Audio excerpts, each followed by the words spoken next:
Hey, it's a news roundup. After a long and turbulent February, we're back in March with a new format. We're doing a news roundup. We're just going to talk about 4 news items, our thoughts, and, keep it relevant. Let us know in the comments if you like this format. And with that, Matt, what is our first news story that we're going to cover? Let's talk about an entry in the Game Discovery newsletter, which is written by Simon Carless, and he did a survey of VR developers about the state of the game stores, Oculus, Steam, and how easy it is to make money with your VR games. And there were some interesting things that came out of that. There weren't that many data points. I think it was only like 25 developers or something like that. But it's so hard to get insight, especially into the Quest store, that I still think this is pretty valuable to get an idea of the state of the industry. Some of the key takeaways was that the Quest store is a huge chunk of a lot of developers' revenue. It sort of makes sense. Like, we've seen millions and millions of Quest headsets sold. I think it's like up to 10 million or something ridiculous like that now. And Steam VR has sort of been going into the dumps with like a lot of unmoderated content, and it's just hard to find good stuff. And it's sort of more reserved for enthusiasts and niche content, but it's just interesting to hear that echoed back to us and know it for sure. Yeah, I think everything that's being said here makes sense, especially if you look at it from both a business and a consumer standpoint, right? Like, the Quest is sold on its own. That's great, especially compared to something like a Valve Index, which is like $1,200, plus you need a $1,200 computer to like run the games that plug into the Index. You need a like $400 or whatever PlayStation in order to play on the PSVR. So like, it kind of makes the most sense that people just want the console or want something that directly plays the VR games. They're not looking to spend a stack of money on top of a stack of money to get into VR. So it just sort of rings as like, yeah, this, makes the most amount of sense that if you get your game on Quest, it's going to sell very well. But the thing is that the Quest is kind of broken up into multiple parts, right? We have the Quest store proper, and whereas Steam has like early access and what have you, that's like very visible with all the other games, the Oculus store has the App Lab, which is kind of like this oddly secretive, wholly unlisted on the main Oculus page, like storefront, where you can get these early access games and other titles that might not be early access, but they're like maybe not up to the full standards of like the Oculus store. Unfortunately, those games end up being really hard to find for anyone that's only searching through their Oculus app or on the Oculus Store online. You have to download a different program like SideQuest or find a special link to specifically navigate you to the App Store, which just feels very kind of harmful to the health of the VR game library, as well as the like visibility to the players of like what experiences are out there, especially the free ones. I mean, what's better than seeing a good free game on the marketplace and then playing it and thinking, wow, this is like fantastic. I can't wait for the full release version of this to come out, or I'd like to provide some money to the developers to kind of help them bring this to completion. Right. That's definitely something that's evolved. I mean, so like at the beginning, right, the Oculus Store really didn't have any provision at all for the idea of like unfinished games that are still being sold. Whereas, as you mentioned, Steam has early access for that. There was, SideQuest then before, and it wasn't officially sanctioned. And, it's interesting that the devs are, at least from the survey, are saying that SideQuest, which as an application has its own storefront where you can see games that are both free and paid, but aren't on the Oculus Store, that's actually a pretty good way of getting people to see your game and buy it and discover that it exists. Whereas the officially sanctioned now App Lab, which is for experimental things that aren't on the main Oculus Store, but it's still sanctioned by Oculus, that's just like a total mess. It's completely impossible to get game sales only from that. You have to advertise on the SideQuest, which isn't officially sanctioned. Right. And for the App Lab to be quote unquote like officially sanctioned feels kind of like wrong to say, because they are treated like almost like the Suicide Squad, right? It's like we're allocating sources from other things to go to this storefront, but this storefront is completely off the books. We have no recognition of it. You know, you have to find the storefront either through SideQuest itself, or you have to find it through like a special like link. And something else of interest related to the App Lab that's on this survey is that a fair number of these developers said that their games can do well on the App Lab, with an asterisk, that asterisk being as long as you promote the game on SideQuest. But like App Lab isn't this kind of like death curse to your game. Like I think Gorilla Tag was one of like the fastest, like most popular games in the last like year to year and a half. And that was very much like banner image on SideQuest for a little while due to one reason or another, you know, potentially popularity, potentially maybe some sort of deal.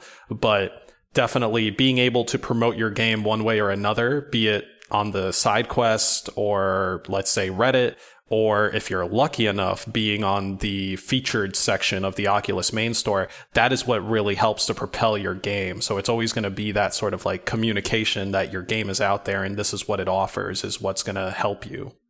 Yeah. And I mean, at the end of the day, like it's nice that developers have been able to find some success in these ecosystems, but really the getting onto the Oculus store, the main store, is still like the thing that separates you from being able to make some money from being able to make like a lot of money, or as much money as you can. It's one of the other takeaways was that the VR market is still a very, very hard place to make money in. Just because there's not that many users and it can be expensive to make the games. But yeah, so there is this danger of Oculus being the gatekeeper of like, is this game going to be successful? Am I going to let it onto the storefront? And I guess we'll have to see if PlayStation VR, the new PSVR 2, does anything to unseat that. But I wouldn't place bets on that. I think we'll still see Oculus being a serious gatekeeper to the like being able to make a lot of money off of your VR games. Right. You can have Oculus / Facebook like looking at basically, let's say like a Beat Saber or any of these other studios that they acquired in the last like year or so, saying like, oh, hey, you guys put out a good game or a couple of good games. Now we're just going to give you funding. And when your game gets released, we're going to put you on the front page. And it becomes this kind of cycle of like, oh, okay, now we're kind of secured. We're making money. We're getting put on the front page. But that creates a very sort of insular system, right? Of just, these are our Oculus developers and we don't really care about anyone else. Or to prove yourself worthy enough to join that round table, you need to try like 3 times as hard, because now you're competing against these studios that are backed by like a very big publisher. And that's something that's kind of missing, I think, in the VR space, is like big publishers, or like a plethora of big publishers. Because in the non-VR game industry, right, we have many things outside of just like Microsoft, Nintendo, and Sony, right? There's like 2K, there's Activision, Blizzard, there's like a whole host of other names that are able to throw money around and back projects, but I just don't see that happening even half as often in the VR developer place. Yeah, I mean, we've definitely seen attempts at that not play out successfully, what with Asgard's Wrath and, you know, other like big names putting big money behind big games, and right, they haven't made their money back potentially. The last thing I'll say on this news story is sort of a counterpoint to what we've been saying, which is maybe the fact that the Oculus store is curated is really important at this point, just by looking at what's happened with Steam VR. Steam VR is uncurated, or at least like ungatekeeped, really. And it's just like filled with not good experiences, right? So like maybe just at this point in the medium, in the market, we just have to deal with the fact that users are going to flock to a store that has curation. That's the best experience. We need curation, but it shouldn't be a grip around the neck of like a good game library. I feel like the game library is like, yes, it's curated, but right now it's wearing a turtleneck that's a little bit too tight and it's trying to breathe. And like, if we could just get that grip a little loose, then we can experience like more quality titles that even if they're in progress, they're presenting such an interesting novelty to the medium that it will just like make that marketplace flourish more. I see. I don't know if I agree. I mean, like, even looking at the Oculus store, like, the majority of the experiences there are not to a quality bar that I think we would find acceptable for someone new coming into VR and like poking around. Like, yes, I think it's a very hard problem that needs a lot more thought and like solutions, both technically and socially.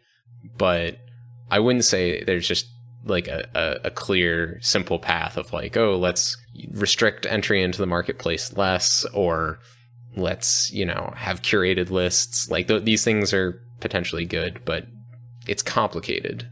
Agreed. Very complicated. And I think the only thing I would suggest is maybe doing something similar to what Steam does, in that like some users, I usually notice that there's some sort of like, this guy has a recommended list of games or something like that. And I don't know how those get made, but having that maybe directly linked to Oculus or something like that, whether it's like one of these VR YouTubers, or it's like, hey, this is our guy who plays Oculus games all day, every day, and here's his like curated list. I think that with like a good variety of different like POVs would really help in terms of like helping people who love shooters find quality shooters, people who like the cooking games find quality cooking games, and things that are like kind of adjacent to what their main interest is, rather than relying on just like the Oculus like sale bundlings that they go for every now and then. Right. Should we move on to the next news item? Yes, our next news item comes hot off the presses from Sony Interactive. Sony has announced their PSVR 2, how it will look.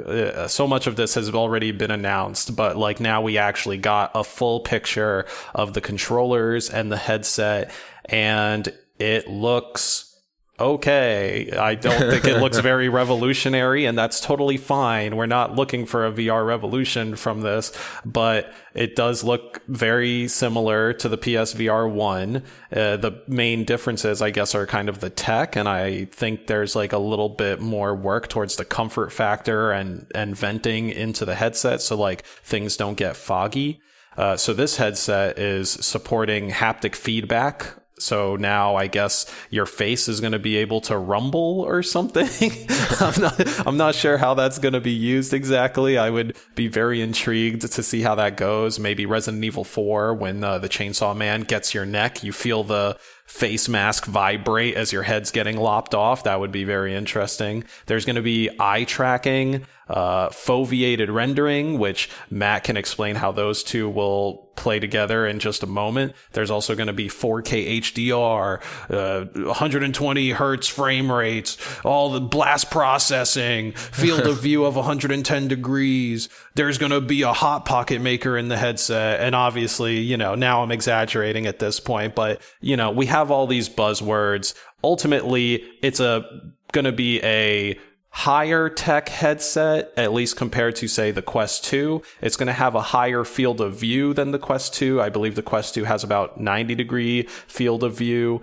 This will have 110 degrees. So OMG, we're going to have 20 more degrees in our field of view. Well, okay. At a glance, right? Like the hope with this is that it would be a bridge from the casual nature of the Quest headsets to like a more powerful, higher end VR experience, but still for, casual-ish users. And what higher end means now, rather than like 2 or 3 years ago, is like wider field of view, like good resolution, high frame rate, like the sort of quality bar that was set by the index. Like, I think it's really cool that that's going to be coming to a more consumer facing product.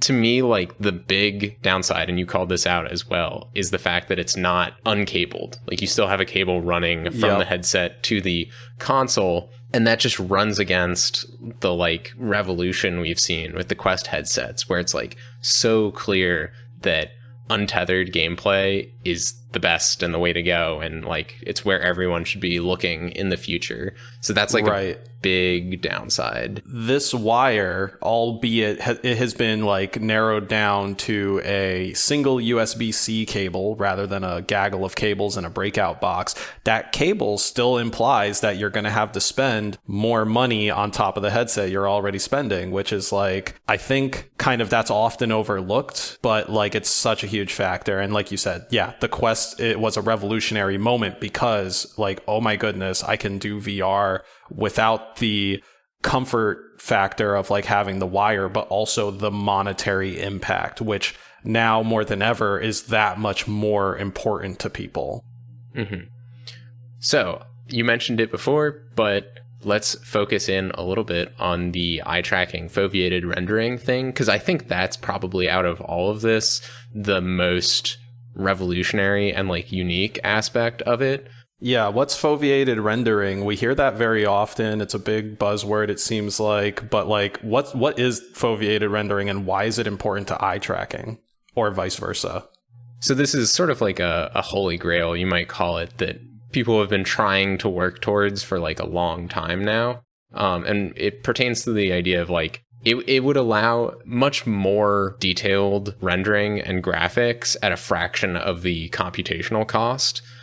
So it means, you know, you're not constrained by the fact that normally in VR you have to render like twice as much and 3 times as fast. And so you have these crappy models and textures that look awful and don't look real, and it pulls you out of the experience. So with foveated rendering, the idea is that you actually track where the user, where the human is looking with their eyeballs, and our eyeballs have a extra sensitive spot of nerves in like the center of our field of view, and actually outside of that our vision is not too good. And so if you're able to track exactly where the person is looking, then you can just render all of your detail into that little spot, and that's the fovea, is the part of the eye that contains all those nerves.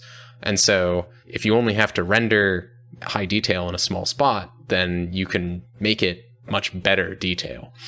Now, this requires very, very fast eye tracking because we sort of scan the scene in front of us very quickly with our eyes, like many, many times a second, back and forth. Okay, so that kind of reminds me of, let's say, LODing objects, meaning level of detail, LOD, and typically games will have like 3 levels of LOD, where it's like, here's how the house looks, super pretty, it's up in your face, you can see like every little bump on the brick that makes the house.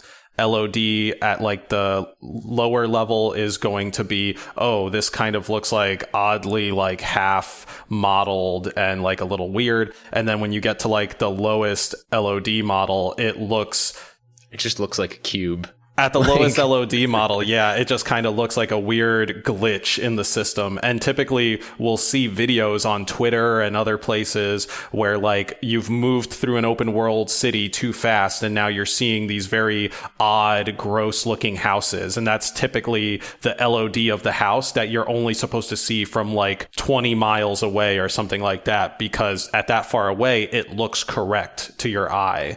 And so now it sounds like with eye tracking, we can have that LOD system working like a lot better, a lot faster potentially, and actually being focused on where the player's gaze is, rather than just having to like shotgun blast everything. Like, you're going to be the best LOD. You're going to be the best LOD. Oh no, they turned like 10 degrees to the side. Now we got to like swap it out. What it actually ends up being is you just sort of end up rendering like half the pixels or a quarter of the pixels. This is something that the Oculus Quest headsets actually already have, but in a fixed foveated rendering way. So it doesn't track your eyes at all, but it just doesn't render as many pixels around the edge of your vision if you were looking straight into the headset. At the highest level of that, it's actually kind of blurry on like the whole bottom half of your screen. And that lowers the power consumption and the processing needs, but like it looks weird. You know, I think like the highest setting, it's only rendering like 1 out of every 8 pixels in these edge regions. You know, but if that was following your eye, then it's in your peripheral vision and you wouldn't even notice it. That to me, again, is like the most revolutionary thing. You know, we were thinking about it with like, oh, the Vive Pro Eye edition had an eye tracking module, but it was not fast enough to do foveated rendering. This is the first time like a low price eye tracking system has been integrated into a commercial headset, and they've been able to do this. So very, very curious. Good on you, Sony. Letting us take one extra step towards that utopian VR headset that we keep rambling on about. Should we move on to the next news item? Yeah. The next news item we're talking about is some metaverse bullshit.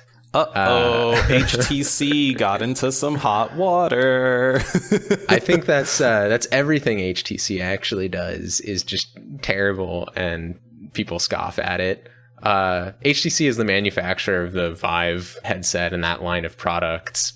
They were a phone manufacturer, and they don't really know what they're doing, honestly, in the VR space. They're trying to cater towards corporate interests and market high-end headsets to corporate users, but and then they also try to get back into the user-facing side of things occasionally with no success. They're a hot mess, let's just say. Yeah, they don't know if they're making games. They really mostly aren't making games. They did an entire VR E3 presentation pretty specifically towards business people, saying like, hey, you can be in a boardroom in VR and do your business meetings. You can do on-the-site job training in VR and all this other stuff, and nothing about games. So that makes them like largely irrelevant to most of the, I guess, VR masses that are kind of like really sort of mainstream consumer. I imagine for maybe military application and like hospitals and maybe some other stuff that those parties are very interested. But for, you know, hardcore gamers like us, Vive and HTC might not be the move anymore. And so what happened most recently is that HTC put out a commercial for a thing they call the Viveverse, which is their own version of the metaverse. It is HTC's metaverse. And if you're wondering, that's spelled Viverse. So is it Vivverse? Vive? Yeah, Viveverse? that is kind of Viveverse? I don't. It's a bad name. Bad name. Bad concept. Bad timing, honestly. Yeah. Like, I think metaverse has already become such a overused buzzword at this point that like seeing anyone tack onto it just comes off as very disingenuous, super cynical, very corpo, right? It's like, oh boy, everybody's really kind of hopping on this idea. Here's what ours is going to look like. And how can you even begin to think you're going to kind of like do something like that if you're not even supporting the entertainment side of the platform? Well, it also achieves the hat trick of mentioning NFTs along with the metaverse. Like, of course, it's all the like corpo buzzwords of like, oh shit, we don't want to miss the train on this thing. Yeah, so, yeah, biggest bandwagoning for sure. Like if we had some awards, this would get my biggest bandwagon award for HTC 2022 right now. Right onto the bandwagon, but the bandwagon was going off a cliff as it was doing it. That's what this feels passed like. Their stop like fucking weeks ago with that Super Bowl commercial that Oculus put out. It's just, again, just bad timing. And a lot of people like looked at this and one, they didn't understand what was being sold in the commercial. They like read this as, you know, why are you guys talking about this just now? Like, we're sick of this metaverse stuff. Do you even know like what you're saying when you say metaverse? Because like half the people, if not more, that are talking about metaverse stuff aren't in agreement on what the definition is or how it's going to look. Like, I don't even think Zuckerberg like fully knows that. I think they're very much just approaching it as a let's do it messy and then repair it later. And it just created a perfect like shitstorm for HTC to put this out there. We'll talk more about the metaverse in another episode, but this is definitely a great example of peak buzz, just total hype. We don't even know what the metaverse is, but we need to say that our company is aligned with it. Yep. Yep. All right, should we move on to our final news story here? Yes. Let's do it. So, some extra information news came out about the Steam Deck as it pertains to standalone VR. Not only that, the Steam Deck actually just came out. The Steam Deck has officially been released, and that's supposed to be really big for both like mobile PC gaming and also VR. But as we're going to learn in a moment, it's not so big for VR anymore. Right, so the Steam Deck is a standalone platform, sort of like, imagine like a Nintendo Switch, like a handheld gaming platform, but for running any Steam game. And this is built and sold by Valve, who are sort of into weird hardware projects, but they're almost always executed in a little bit of a funky way. See Steam Link, Steam Controller, was it the Steam Box? Was there standalone console attempt? The Steam Box. Yeah, that's what I was going to add on top of that. It's like they're done a little weird and then fully abandoned. Yep. Like never iterated on, never some sort of successor. We see remnants, if anything, of the Steam controller make it to the Steam Deck. And I think that's all we get are just remnants of those ideas that then move on to other wholly different ideas. It would be nice if Valve could kind of like iterate on a design and kind of keep a string of products going rather than saying like, here's this thing. Okay, we're glad we got that project done. Now we're tired of it. I'm going to work on this completely different thing and maybe use the joysticks from the previous thing. Yeah. So the Steam Deck is now available, but we've been hearing sort of the occasional thing about it and how it relates to VR. I think it was either the Pistol Whip devs or the Superhot devs who had been talking about testing the game on the Steam Deck as sort of like a non-Oculus standalone VR solution.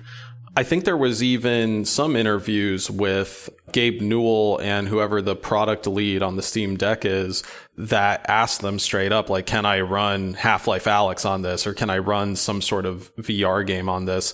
And I'm sure the response was like a very high pitched, probably it's going to be a step for VR. But as of recently, let's say, I think it was like 3 days before the Steam Deck actually got delivered to people's homes, someone went in and kind of like within the shadows set all the games across Steam entirely as in, at least the VR games. They listed them all as incompatible with the Steam Deck.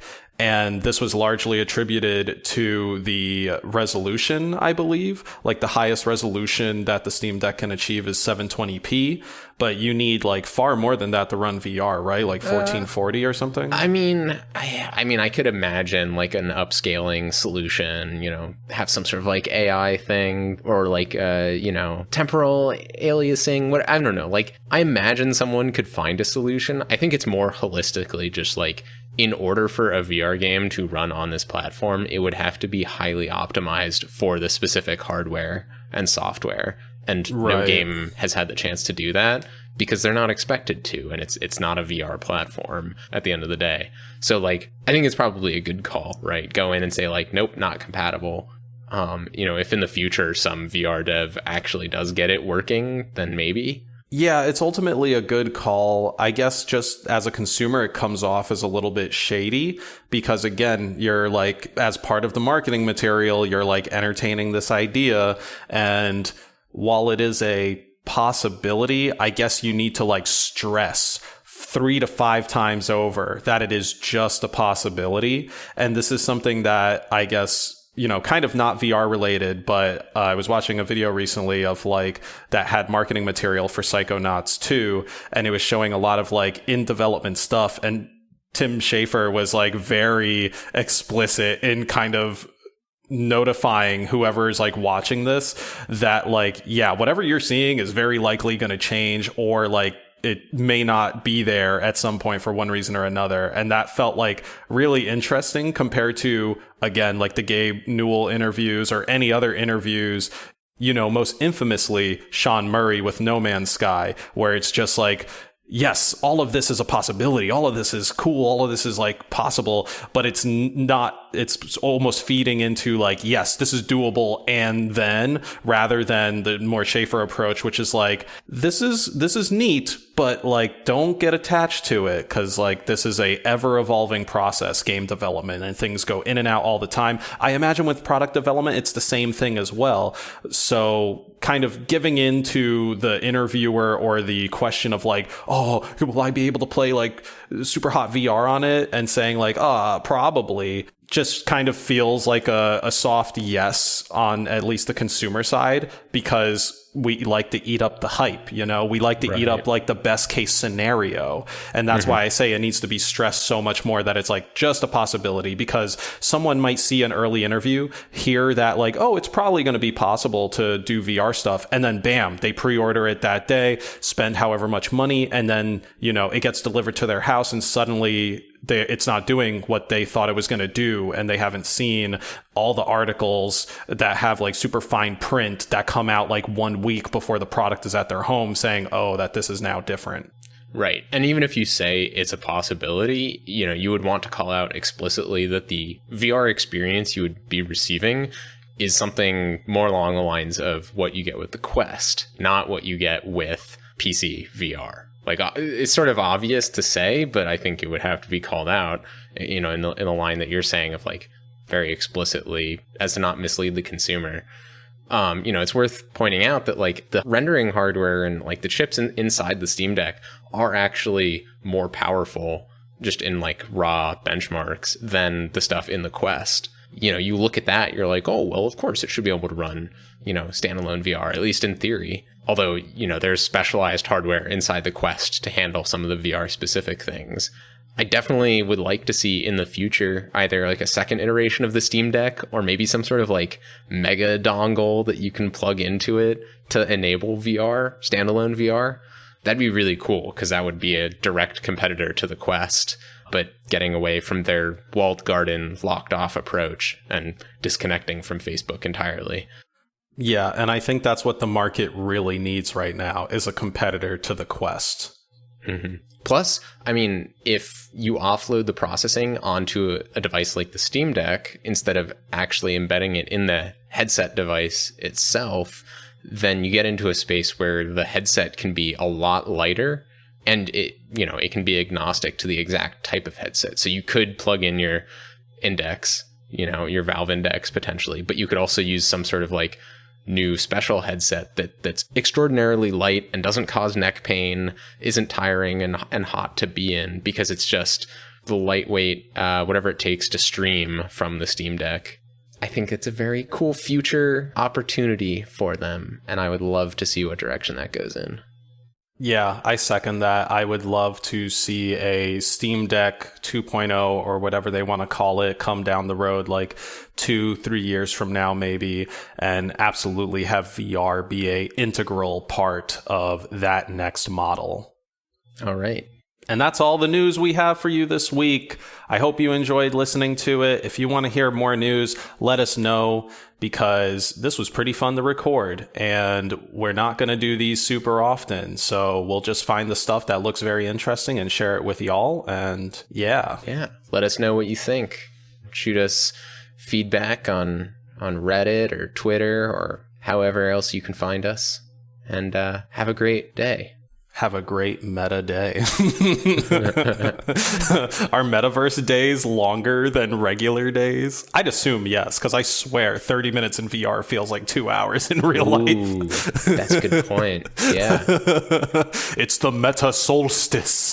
Dude, you come out of VR, you've been like, I've been in there for 4 years, and it's like next month. It's just like...